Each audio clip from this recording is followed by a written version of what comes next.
Welcome back from lunch. Trustee Kimball, will you please convene the joint committees on Ed Policy and Finance? Thank you, Chair Eisen. Will the meeting of the Joint Committees on Education Policy and Finance please come to order? We will now hear public comment from those who signed up to address agenda items coming before the committee today. We have one public speaker. Will Jen McClellan, CSU Northridge student, please come up to the microphone?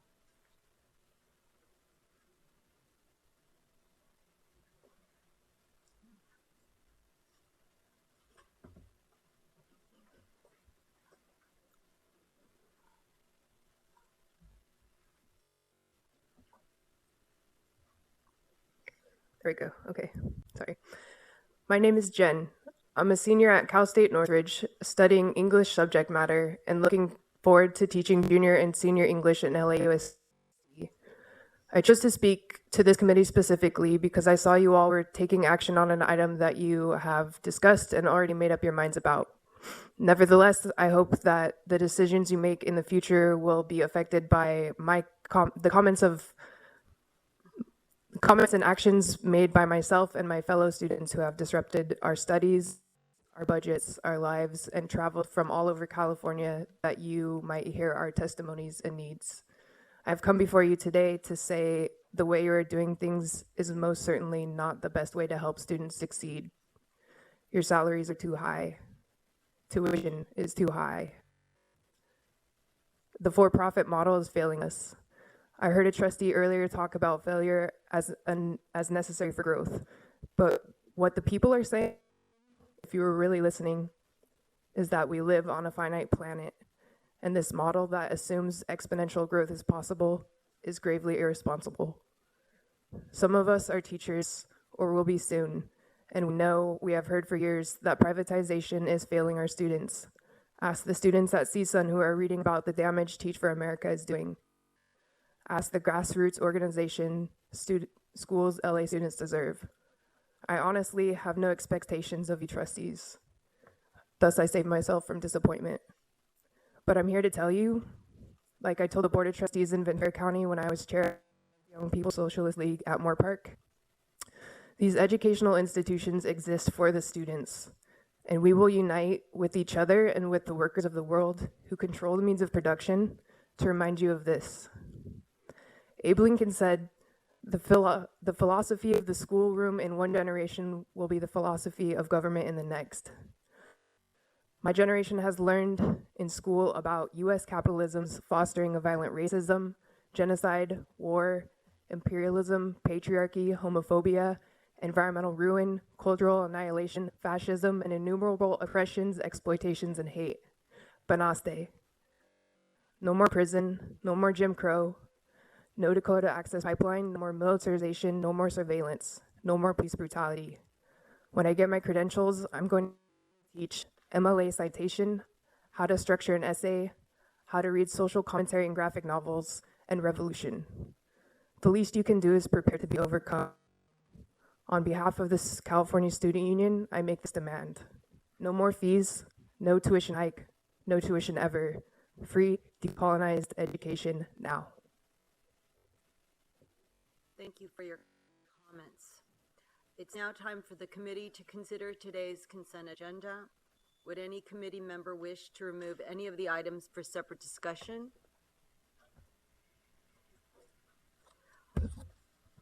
May I have a motion to approve all the items listed on the consent agenda? Is there a second? All those in favor? Aye. Any opposed? Abstentions? Chair Eisen, that concludes the business of the Committee on Finance. Thank you, Trustee Kimball. Trustee Fagan, will you please convene the Committee on Audit? Thank you, Chair Eisen. Committee on Audit has now come to order. It's now time for the committee to consider today's consent agenda. Would any committee member wish to remove the item from today's consent agenda for separate discussion? May I have a motion to approve the item listed in the consent agenda? don't all run at once. Is there a motion from this committee? Oh, I'm sorry. So So moved. Okay.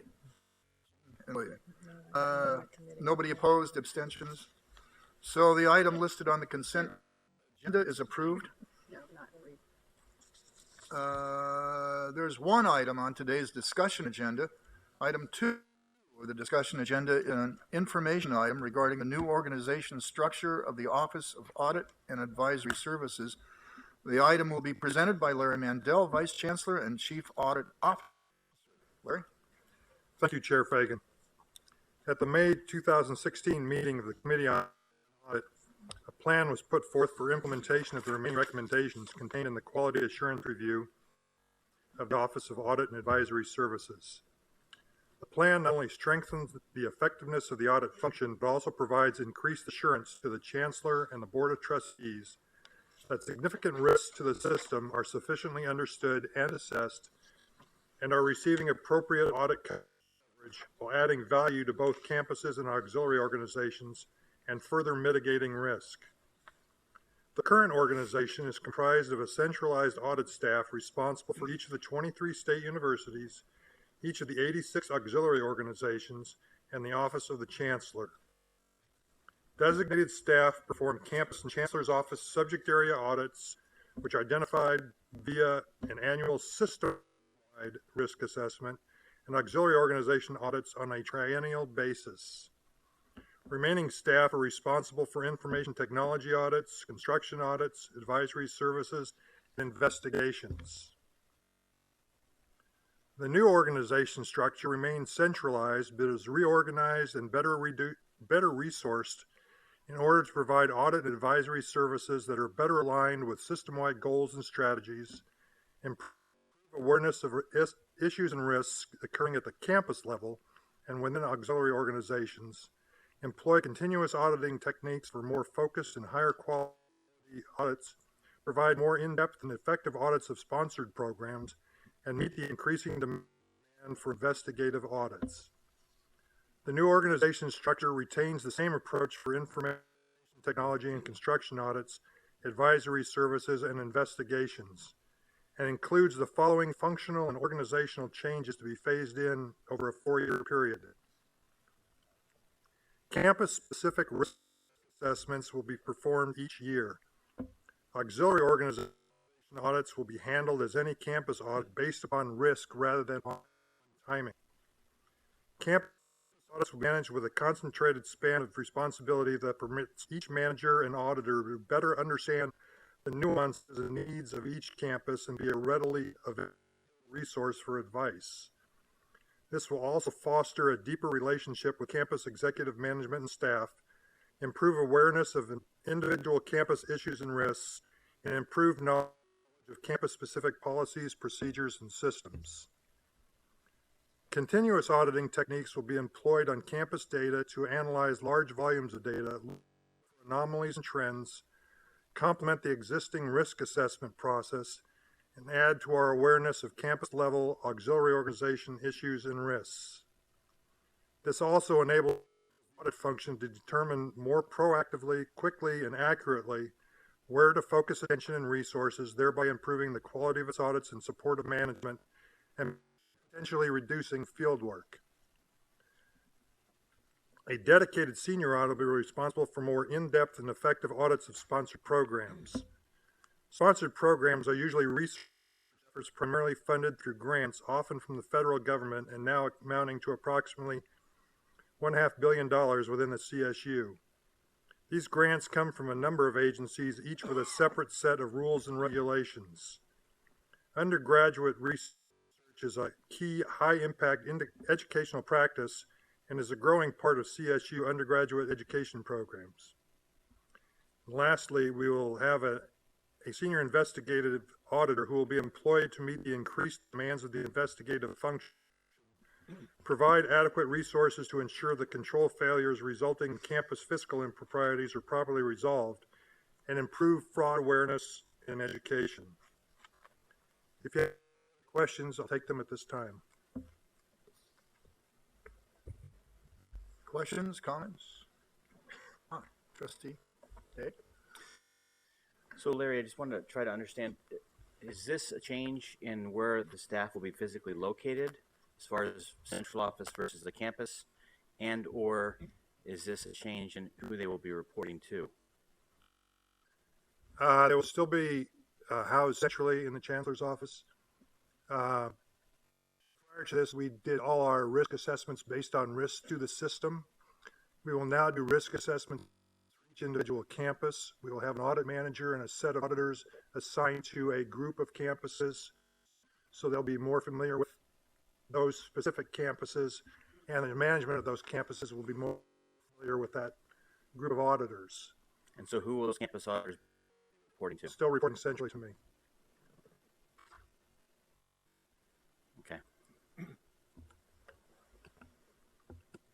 Anybody else?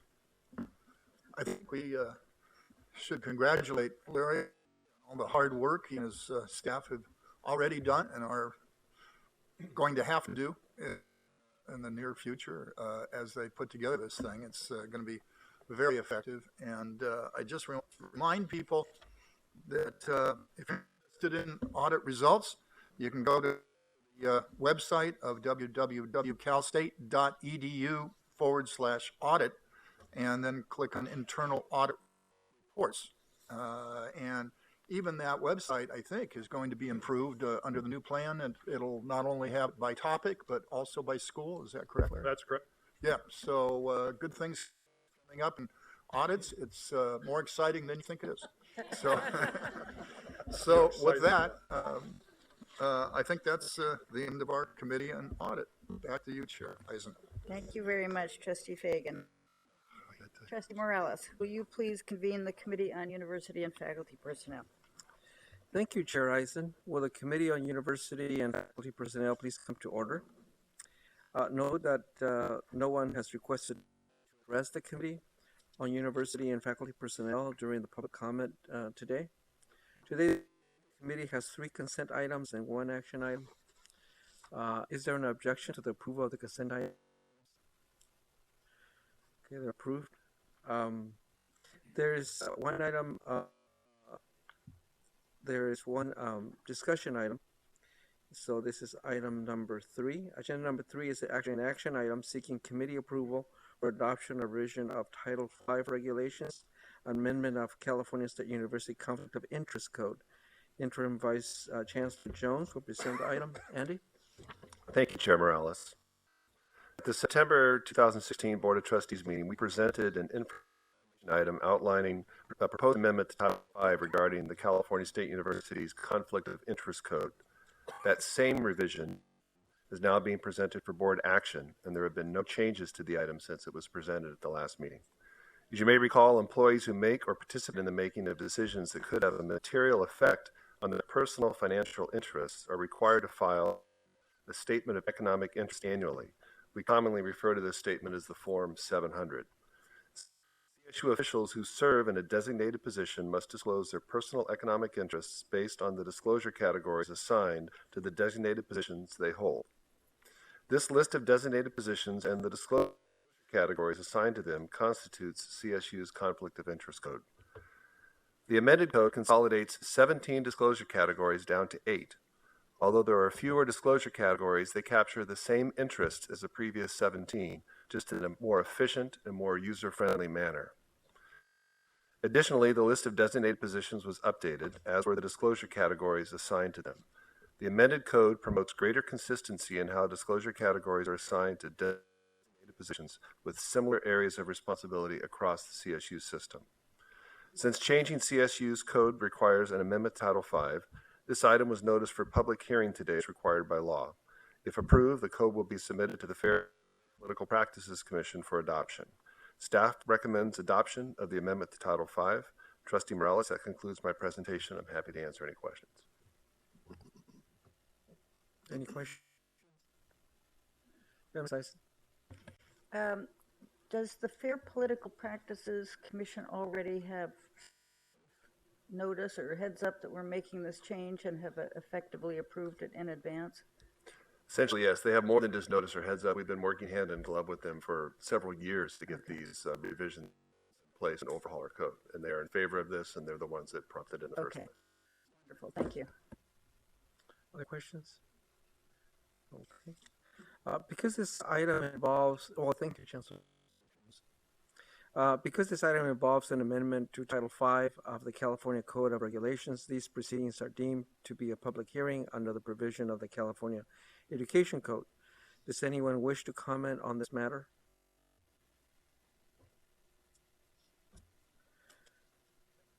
Well, considering that there's no comment from the public, this public hearing is considered now closed. And I note for the record that no members of the public wish to comment on this proposed amendment to Title V. Agenda item 3, the revision of Title V regulations, amendment of California State University Conflict of Interest Code, is an action item before the Committee on University and Faculty Personnel. Only committee members may vote at this time. May I have a motion for approval? Okay, first and second? Second. Okay, first and second. Any discussion? All those in favor, please say aye. Aye. Opposed? Abstentions? The revision of Title V regulations, amendment of California State University Conflict of Interest is approved. Chair Eisen, this concludes the business of the Committee on University and Faculty Personnel. Thank you, Trustee Morales. I guess we should have stayed at lunch a little longer because we are zipping through. And we do have, when we get to institutional advancement, we do have some folks coming in. So I'm just giving everybody a bit of a heads up that we might reverse the order of the last two items if our guests have not arrived by then. So with that, Trustee Norton, will you please convene the Committee on Governmental Relations? Thank you, Chair Eisen. Will the Committee on Government Relations please come to order? I note that no one has requested to address the committee today during the public comment period. The first item on today's agenda is approval of the minutes of the September 2016 meeting. Are there any objections to the approval of the minutes? Hearing none, the minutes are approved. There is one information item on today's discussion agenda, the Statement of State Legislative Principles for 2017-18, which give the Chancellor and his staff a framework as they engage the legislature and the Governor. Principles like these have been adopted by the Board at the start of each two-year legislative session since the early 1980s. Today we are presenting this as an information item. It will be brought back as an action item at the January board meeting. Vice Chancellor Garrett Ashley, please introduce the item. Thank you, Trustee Norton. The 2017-18 legislative session will begin on December 5th with the swearing in of the 17-18 legislature. We are anticipating an active legislative calendar as we work alongside our stakeholders to advocate for policy budget that supports our efforts. Our Sacramento office has been hard at work identifying key champions for the CSU and the legislature and establishing an ambitious advocacy plan for 2017. We plan to bring more details about these efforts to you in January. Our guidepost in these advocacy efforts will be the state legislative principles adopted by the board. As Trustee Norton noted, similar statements of principles have been adopted for at least 35 years. The purpose of the principles is to allow the CSU to participate fully in the fast-moving policy discussions while also ensuring that the work of staff is consistent with your policy priorities as a board. The principles also detail the consultation process that will ensure trustees remain continually informed. With that, Assistant Vice Chancellor Kathleen Chavera will present this year's statement of state legislative principles. Kathleen. Thank you, Vice Chancellor Ashley. So first, let me say that we are indeed hard at work in Sacramento rethinking and restructuring our processes and activities around legislative and budget advocacy. These principles are very important to our work. They're critical because they do guide us as we establish California State University positions on the policy, legislative, and budget issues that will come before us. As Trustee Norton and Vice Chancellor Ashley indicated, these principles are used as a framework by which we represent the interests of the system and you as our governing board. The principles, as shown in brief on the screen, and detailed in the agenda item were developed with the assistance of Trustees White, Norton, and Eisen, and based on conversations we've had together. For your convenience, an edited version of the prior principles are included in your materials. This was to help you see the edits, the specific changes that were made to the prior principles. The core principles remain fundamentally the same year to year, but we wanted to note some changes for you today. First, we have streamlined and updated the language for clarity. For principles 1 through 4, we have reinforced the role of the trustees for internal governance, collective bargaining, and the budget process. For principles 5 and 6, we reiterate our intent to focus on issues that directly and uniquely affect the CSU, and as such, look to secure appropriate representation of the CSU on any bodies that may impact our system. For principle 7, we've also clarified and provided greater specificity regarding the process for adoption of positions on legislative matters. The consultation process outlined on the slide recognizes the need for flexibility to respond quickly to the fast-moving legislative process. The expectation of this process is that consultation with trustees flows through the Government Relations Committee and the chair of the board. In addition, we've emphasized the need to keep the board regularly informed as we adopt or change publicly stated positions on legislation. I now turn it back to Vice Chancellor Ashley to say a few words. Thank you, Kathleen, and my thanks to you and your team for the tremendous work done on CSU's behalf in Sacramento. We are all familiar with the complexities and nuances in public policy discussions and politics in general. As a public university, our future is connected to those discussions in a very direct way. In that light, board members should, as with any issue, contact me with any questions or concerns regarding bill positions or other legislative matters throughout the year. We look forward to bringing this item back to the board as an action item in January. Trustee Norton, this concludes our comments, and we're happy to answer any questions. Questions? Chair Eisen. Yeah, I want to thank you for all the work you've done on this, and to Chair Norton and Vice Chair White especially. You know, when I first came on the board, which is about 4 years ago, we would be presented with these resolutions, and we, you know, I'm sure very carefully read them and understood them, but maybe not so much. And partly it was because it wasn't really clear to us what we were saying in those, in that resolution. So I really appreciate the clarity that has now been added to the resolution, and now if we are voting on it, I hope have a pretty good idea what we're voting on it and the direction we're trying to provide. I also think that the collaboration and the recognition of the respective roles of the board and the chancellor in this has set a good balance. It does better incorporate the opportunity for the board to have input into legislation. So it is vast improvement over whatever one we passed 2 years ago. And so everybody, and Doug Fagan and others who have thought about this issue and have participated in trying to come to a better solution, I really want to thank everybody who did that. Trustee Abrego. Yes, at the last board meeting, I raised a concern that I felt that the board was being excluded from inputting into the positions that we would take regarding the legislative bills. But I think this really addresses that issue and encourages a consultation between the board members and the chancellor. Obviously, the chancellor has to have the authority to make the decisions, especially if it's an immediate need when a decision has to be made. So I'd like to thank the committee. The only question I do have is that under item number 7, where it says when practical, it's mentioned about 3 or 4 times. And so it raises a question. I mean, what does it mean when practical? Why do we need to say it so many times? To me, it means just convenient. If there's no time constraints, then you consult. If there is some time constraints, then the chancellor makes a decision.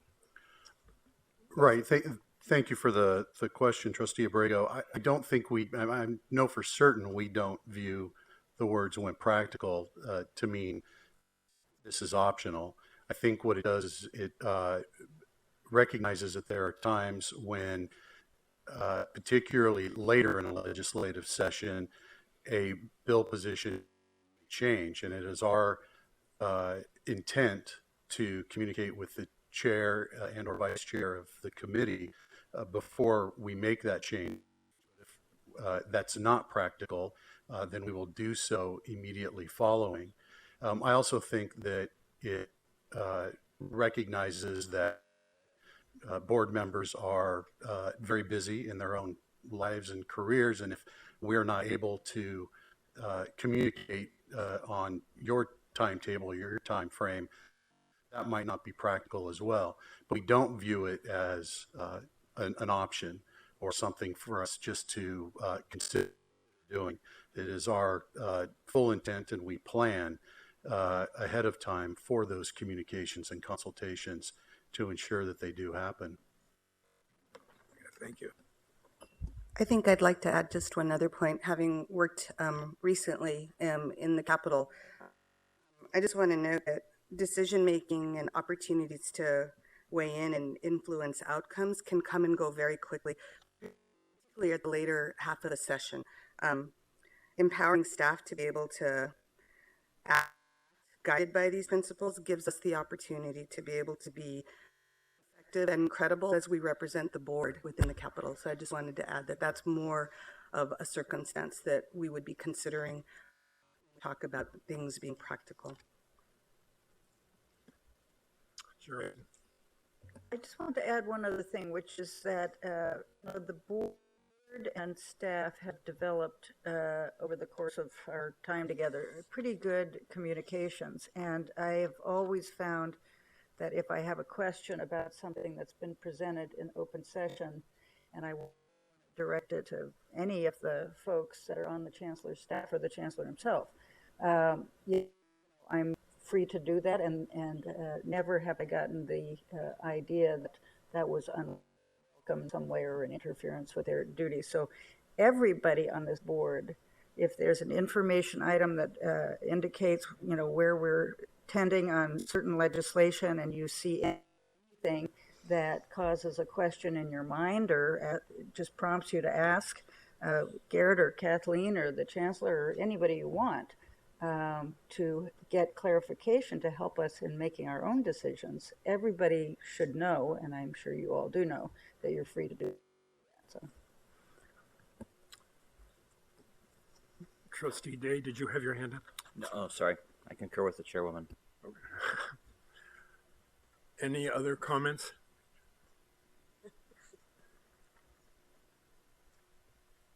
If not, then Chair Eisen, this concludes the work of the Governmental Relations Committee.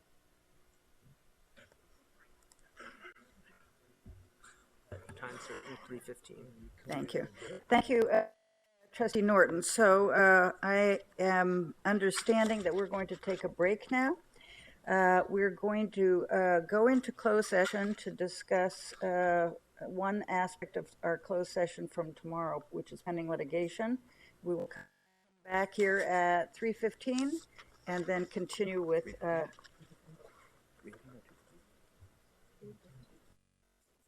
I was just told 3:15. Lars, where are you? Yes, that's correct. Yes. All right. So we're going to take a break, and then we will be in closed session starting at about 10 to 3, and then we'll be back at 3:15. All right? Good. Thank you, everyone. So we have almost an hour's break? My little baby.